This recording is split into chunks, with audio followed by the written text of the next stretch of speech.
बहुत समय पहले की बात है। एक सुंदर गांव में अर्जुन नाम का एक बालक रहता था। वह बहुत दयालु और मददगार स्वभाव का था।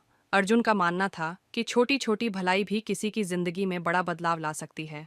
एक बार सर्दियों के मौसम में अर्जुन स्कूल जा रहा था। रास्ते में उसने एक बूढ़े व्यक्ति को देखा जो ठंड से कांप रहा था और बहुत थका हुआ लग रहा था। अर्जुन को उस पर दया आ गई।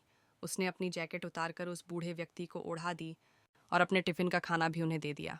बूढ़े व्यक्ति की आंखों में आंसू आ गए। उन्होंने कांपती आवाज में कहा, बेटा, तुम्हारी करुणा को मैं कभी नहीं भूलूंगा। भगवान तुम्हारा भला करे। अर्जुन मुस्कुराया और आगे बढ़ गया। उसने अपनी दया का कोई बदला नहीं चाहा। वह बस लोगों की मदद करके खुश रहता था। समय बीतता गया।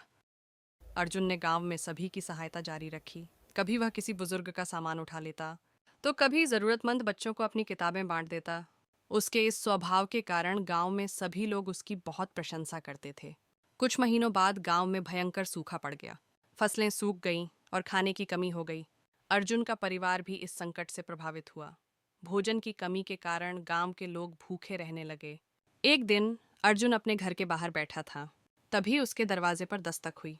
जब अर्जुन ने दरवाज़ा खोला तो उसकी आंखें आश्चर्य से भर गईं। वही बूढ़ा व्यक्ति जिसे उसने सर्दियों में मदद की थी, दरवाजे पर खड़ा था। उनके हाथ में एक बड़ी टोकरी थी जिसमें ताजे फल, अनाज और सब्जियां भरी हुई थीं। बेटा, मैं तुम्हारा उपकार कभी नहीं भूल पाया। जब तुमने मेरी मदद की थी, तब मैं एक यात्री था। अब मैं अपने गांव लौट आया हूं, जहां मेरा बड़ा खेत है। जब मुझे तुम्हारे गांव में सूखे की बात पता चली, तो मैं तुरंत मदद लेकर आया। अर्जुन और उसका परिवार बेहद खुश हो गया। बूढ़े व्यक्ति ने अर्जुन के पूरे गांव को अनाज और भोजन बांटा। इस मदद से गांव के लोगों को राहत मिली।